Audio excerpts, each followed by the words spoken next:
Now, the fact that Pierre Poilievre and the Conservatives, without reading the legislation, without knowing what's in the legislation, are not just opposing it, but spreading lies about it, is concerning.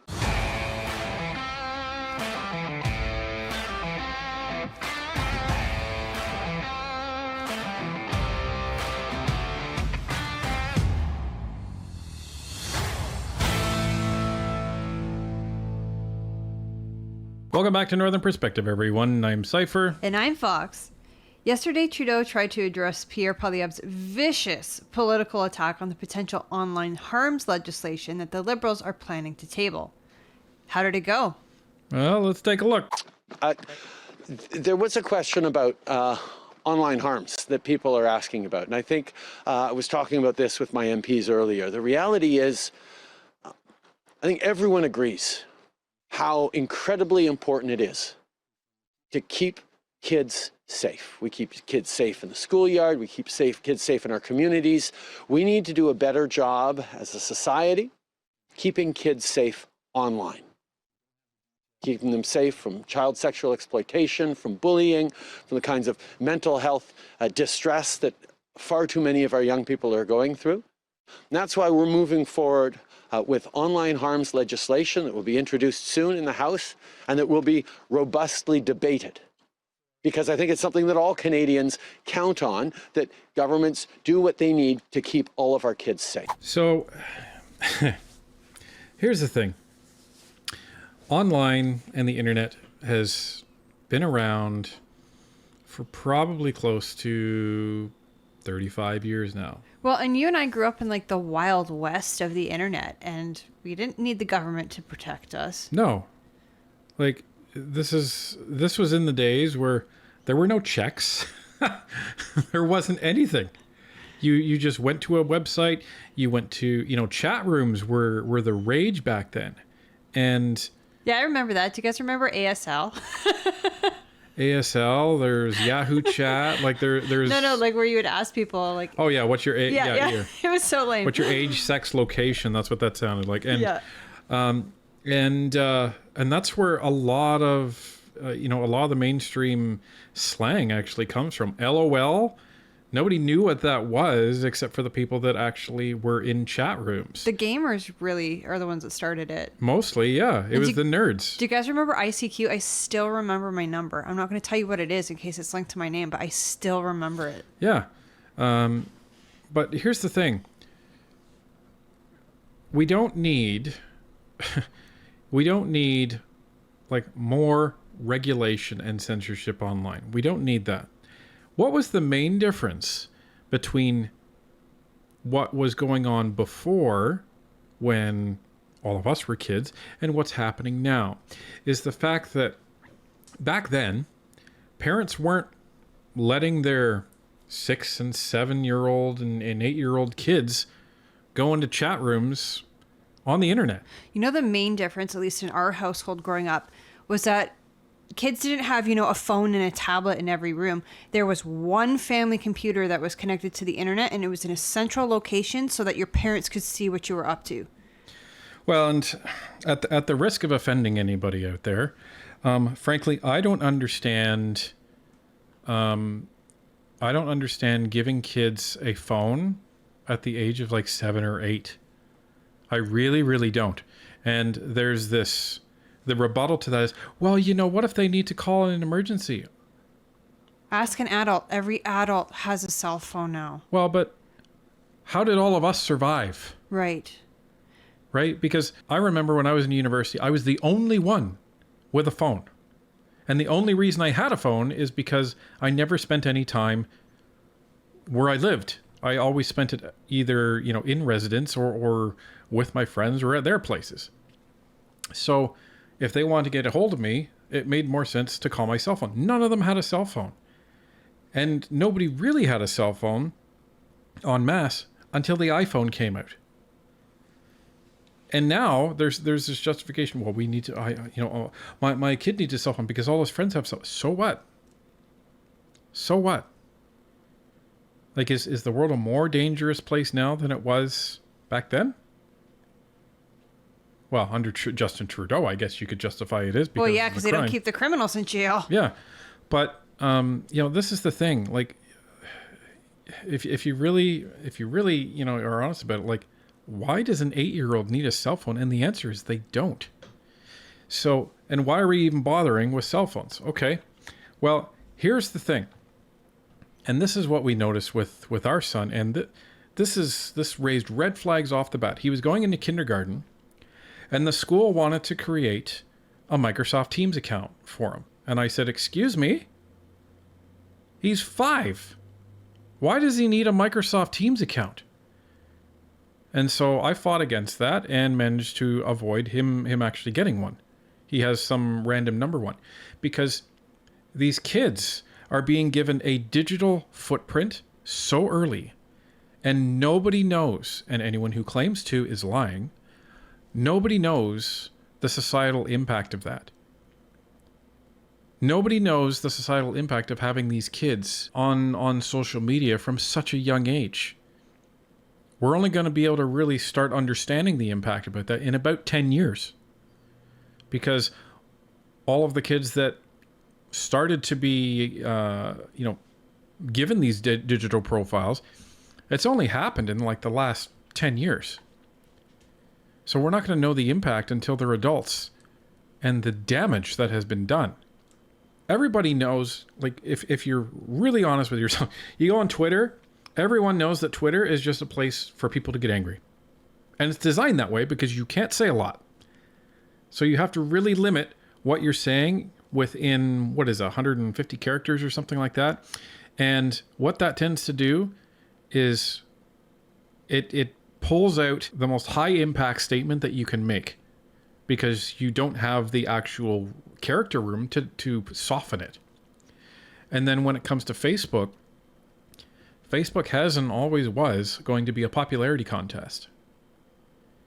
And this is the big problem with Facebook, because when we were all bullied when we were growing up and you went home, you were safe. With Facebook, you're no longer safe because the bullying follows you. So, when they're talking about online harms and all of this stuff, it starts at home. And this is why we're against Bill S210 as well. It starts at home.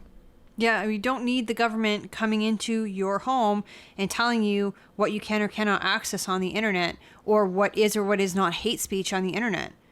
If you have a minor in your household who is using the internet, it's your job as the parent, it's your job as the guardian to make sure that they're doing it appropriately and to teach them what is and is not okay to say online, because you don't want your kid like giving away your address. You know what I mean? You don't want your kid giving away personal details to strangers. That's the parent's responsibility. It's not the government's responsibility. Now, the fact that Pierre Poilievre and the Conservatives, without reading the legislation, without knowing what's in the legislation, are not just opposing it, but spreading lies about it, is concerning. What's also concerning is, instead of stepping up to stand for protecting our kids through responsible, serious legislation, he's proposing that adults should instead have to give their ID and their personal information to sketchy websites, or create a digital ID for adults to be able to browse the web where they want to. That's something that we stand against and disagree with. We think we need to responsibly protect kids, but we need to do it in a way that is acceptable to all Canadians. So I read this on Reddit today, and I think there may be a kernel of truth to it, that Pierre Poilievre could be using Bill S210 just to out the Liberals and be like, look, these guys don't care about kids. These guys don't care about if kids are accessing smut online, which it could just be a political tactic. Yeah, because notice that Trudeau actually didn't mention kids at all when he was describing the S210 bill. All he was doing is describing, well, this Pierre wants to create a digital ID to allow adults to browse wherever they want on the internet, which is a lie in itself, because that's actually not what's in the bill. If you recall our other video, and if you haven't seen it, go watch it. But if you recall our other video, what the legislation is saying is it would require an age verification for anyone who's trying to access a site with adult content. And it's still a bad bill. Don't get us wrong. We are absolutely not defending Bill S210. But it could be possible, because the Liberals were the only party to vote against it, that the Conservatives, as the opposition, are using this bill to say, look, Trudeau and the Liberals do not care if your children run into adult content online. They don't want to protect your kids. So I think it's a risky political move if that's what they're doing, but I suppose it's a possibility. You cannot approach the internet like you approach anything else. The internet is literally the world of everything. It's not one type of media. It's not one type of expression. It's literally all forms of expression at the same time. Well, and it's not the same as Meat Space. I mean, if I wanted adult content from an adult store, I would have to go into that adult store, probably present my ID if I looked like I might be too young, and then, pay for my material and leave. However, when you're doing that online, you're not going anywhere. You're doing it from the privacy of your own home. Right. And the fact that he's talking about a digital ID, again, that is misrepresenting the truth as well, because that's not what this is about. Trudeau's the one that wants to create the digital ID because he's essentially said so in the past. Well, and then on the online harms side, you're talking about the possibility of, like on this show, I call Trudeau an idiot.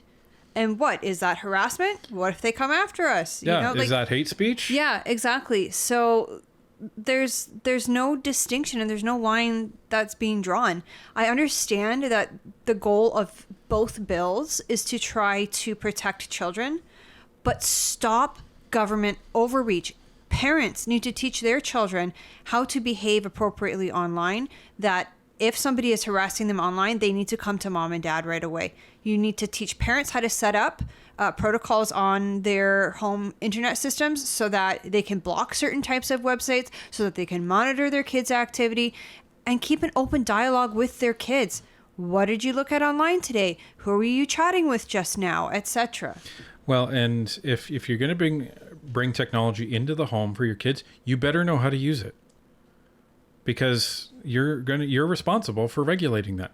Just as when you bring a VCR, or when you used to, or when you bring a DVD player into your home, and you have movies with adult scenes in them, you're probably going to try to make it difficult for your kids to actually see those things, right? And as it relates to Trudeau's bill, let's just take a very real example. So when all of these parents went out for the Million March for Kids, everyone remembers that, Trudeau's response were to call that all of that, hateful and bigotry and even hate speech when people were talking about it.